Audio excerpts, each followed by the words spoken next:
When you guys do as much driving as Lady and I around the country, you start to see some crazy things. Check out my man's rims. My goodness, talk about cambered. They were sticking like a foot outside the body of the car. But my all-time favorite, boom! When you see rims more expensive than the car. What's up, guys? Lord Beardo from Loot Nation. I'm bringing you a brand new Clash of Clans video to highlight one of our war losses. We have got our streak snapped. We had 3 straight ties, 40 to 40, 39 to 39, and another 39 to 39 against Epidemic, and they were a little bit of an engineered clan. They were actually significantly engineered, but they beat us on percent. They get us in a pretty decent percent, even over 4%. And you know, it's really important to learn from your mistakes when it comes to clan wars. You're never going to be perfect all the time, so you have to have your failures here and there to come up with the solutions in the future to win these matches. So we're going to go through a couple of the different mishaps that we had. You know, my base here, it did pretty well, only ended up getting the 1-star on me, which worked out pretty decent. I was only able to 1-star back LJ, and you know, the second raid here, I was just all around, I was so disappointed with this war. I thought we were going to do a lot better, but you can see right here that all the defenses on this base are completely maxed out, even the mortars and cannons. That's how I really specify whether or not a base is so far advanced. You'll see right here, same thing, got the mortars, got the cannons. He has 2 of the archer towers down low, but all in all, we were completely outranked this war, and we still tied, and in my opinion, we definitely could have won it. There was 2 mistakes that were done, one by me and one by Goop, and that pretty much lost us the war. I know there's a lot that goes into the wars, but with King Dan being able to 3-star their number 5, we actually had one more Town Hall 10 than them. We had the whole entire war locked up, and I messed it up pretty bad. So this is going to be the first mistake. Now, I draw the clan castle out on the top, and that was something I felt like I probably shouldn't have done. I could have just used my heroes differently, and I didn't actually use my heroes to fight the clan castle, and that's what my original plan was to do. But after I drew the clan castle, I was like, you know what, let me bring it down to the bottom. Maybe my minions and my baby dragon will do a really good job at taking out, you know, his dragon and his baby dragon. So that's what I did. I sent the mini dragon in there, and it starts shooting on his big dragon. But look at this queen. The queen in this raid was the absolute MVP. She pulls down that lava hound so fast. She pulls down all of my minions and takes down an entire group of balloons. So I lose on freeze spell. I lose out on basically everything on this left-hand side. Look at this queen. I don't even get up to that air defense or the Tesla or anything. Not the Tesla, the Inferno, nothing. That queen took everybody out on that left-hand side. All I had to do was attack my heroes at that queen, and this would have been a war that we won. I had to play a little safety down here, put my king and queen on the right-hand side with the balloons, with the warden, got a couple minions here, 2 archers that haven't been released. Go ahead, pop my king ability, and I'm just fighting for the 1-star. But like I said, if I would have fought on the bottom left-hand corner, never pulled the clan castle, and fought on the bottom left-hand corner directly at that queen with my hero, I think I would have 2-starred this base pretty fine.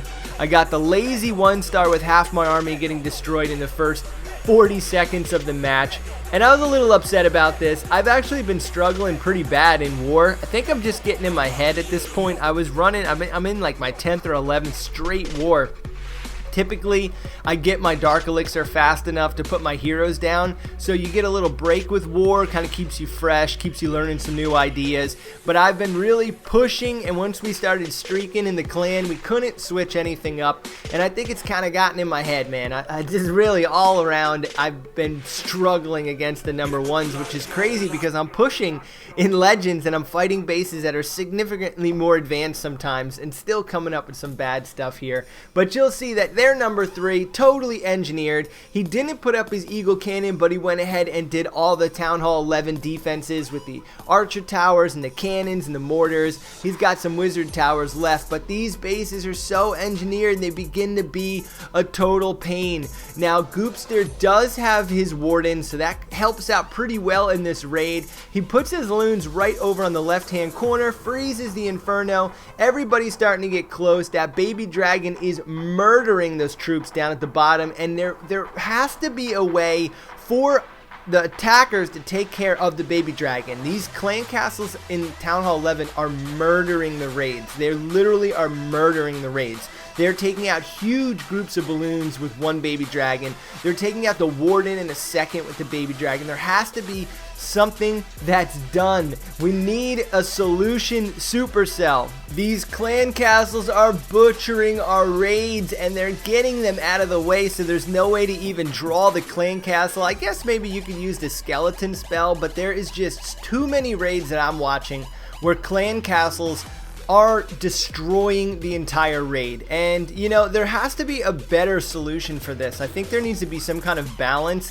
Now you see right here, the queen goes the right direction. How often does a queen shoot a wall when there's so many other defenses to take down? And this is the game winner right here. We could win this entire war if this queen goes inside. Half the energy of the town halls left, but wait, just wait, look at the clan castle that came out. Now, if Goop would have thought a little bit harder about the situation, and I know it's really tough in the thick of it, if he would have just allowed the clan castle to aggro the queen for a second and then hit the queen's ability, the queen would have killed all the clan castle troops and then chipped away at the town hall. But he hit the ability. He was trying to sneak up and snatch up that town hall before anything died. But for some reason, even though the queen was invisible, those Valkyries were still locked onto her, which I'm not really sure exactly how. I guess they were spinning and hitting the archers.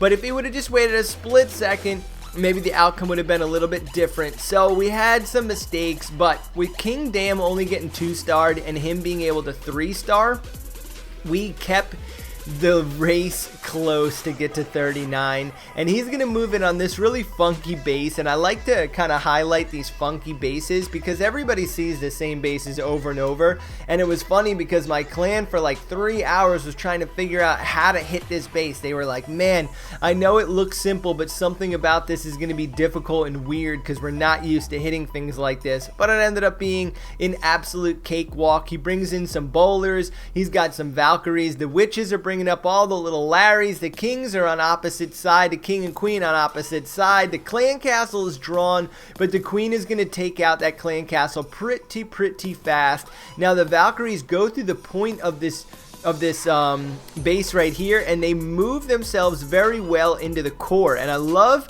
the backdoor loons that King Dam is going to go ahead and use. As you see them floating in here, he's going to put down a haste spell to help move the balloons across and absolutely decimate this base. Awesome raid. Unfortunately, we lost on percentage, and it's just so heartbreaking to lose on percentage. I mean, we won 2 on percentage and lost 1 on percentage, so you're bound to lose.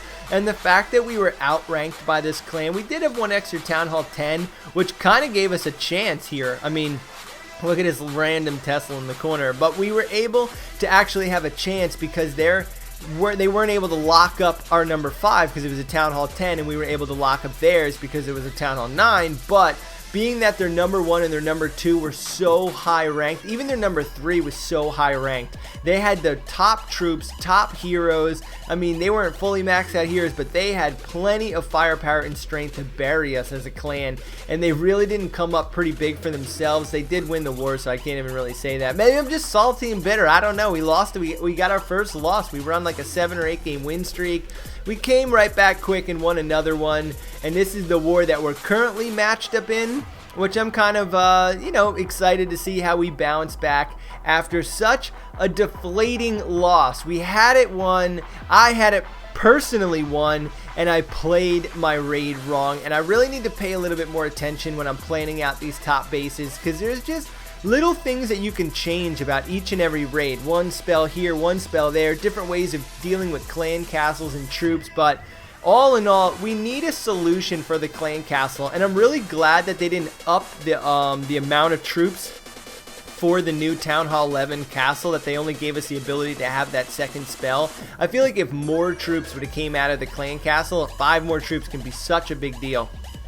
And it's just creating such a problem. And you'll see right there, the number 1 is still outmatching me so much. He's got higher wizard towers, higher mortars and cannons, and I don't know why I'm drawing such far advanced bases. I mean, it doesn't seem like my base is that far behind because I do have a decent amount of orange walls, but it's just because I loot and spend my money on the walls. But if you look at my base, I don't have any Town Hall 11 defenses with the cannon and any of the mortars. So it's weird. It's just really strange why I'm getting matched up so high. Even my king's at 37. Like, I shouldn't be fighting against these higher bases, but I don't know, sometimes we can cover it pretty well. Just really depends on the base design itself. Now, pushing ladder play has helped me out a lot with the war, but all in all, it's been a little bit tricky and difficult. But thanks for hanging out, guys. Had a short, quick, disappointing, lost video I wanted to get out, but it was so much fun. Beardos, if you're waiting till the end here and you're still listening, go ahead and hit that like button. It's going to help promote our video